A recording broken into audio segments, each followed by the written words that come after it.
ही दोघं जर 10-15 वर्षांनी एकत्र आले असते तर कदाचित महाराष्ट्र चित्र वेगळं असतं। आर्थिक स्थिती कमी नाहीये, पण लाडक्या बहिणीमुळे राज्य संकटात आलेलं आहे, हे काही नाकारता येत नाही। या दोन्ही बंधूंना एकत्र येण्याबाबत जे काही चर्चा चालू आहेत, मला वाटतं या गोष्टीला खूप उशीर झालेला आहे। ही दोघं जर 10-15 वर्षांनी एकत्र आले असते तर कदाचित महाराष्ट्र चित्र वेगळं असतं।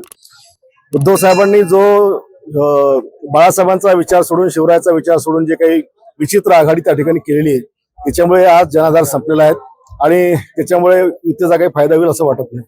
राज्यातील आर्थिक स्थिती कमी आहे असल्याचा आरोप विरोधक करताय, तुम्हाला वाटते की आर्थिक स्थिती कमी आणि आर्थिक स्थिती कमी नाहीये, पण लाडक्या बहिणीमुळे राज्य संकटात आलेलं आहे, हे काही नाकारता येत नाही।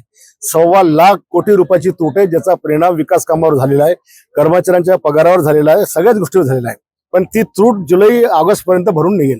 शिवसेनेच्या आमदारांनाही आर्थिक मदत करताना कुठेतरी राज्य सरकार कोण करते असं आरोप आहे। आम्हालाच नाही, सगळ्यांनाच।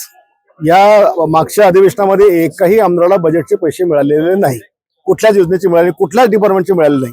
त्याच्यामुळे लाडक्या बहिणींना पण सांभाळायचं असल्यामुळे कुठला आमदार काही बोलला नाही की आता एवढं वर्ष संकटात काढायला लागेल, पण पुढच्या बजेटच्या वेळेला समाधानकारक होईल। या दोन्ही बंधूंना एकत्र येण्याबाबत जे काही चर्चा चालू आहेत, मला वाटतं या गोष्टीला खूप उशीर झालेला आहे।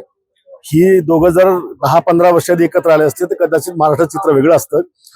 उद्धव साहेबांनी जो बाळासाहेबांचा विचार सोडून, शिवरायाचा विचार सोडून जे काही विचित्र आघाडी त्या ठिकाणी केलेली आहे, त्याच्यामुळे आज जनाधार संपलेला आहे आणि त्याच्यामुळे युतीचा काही फायदा होईल असं वाटत नाही।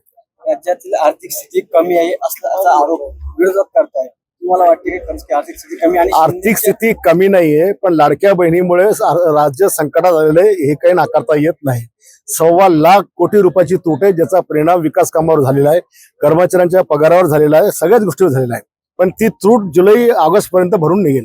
शिवसेनेच्या आमदारांनाही आर्थिक मदत करताना कुठेतरी राज्य सरकार कोण करते असं आरोप आहे। आम्हालाच नाही, सगळ्यांनाच। या मागच्या अधिवेशनामध्ये एकाही आमदाराला बजेटचे पैसे मिळालेले नाही, कुठल्याच योजनेचे मिळाले, कुठल्याच डिपार्टमेंटचे मिळाले नाही।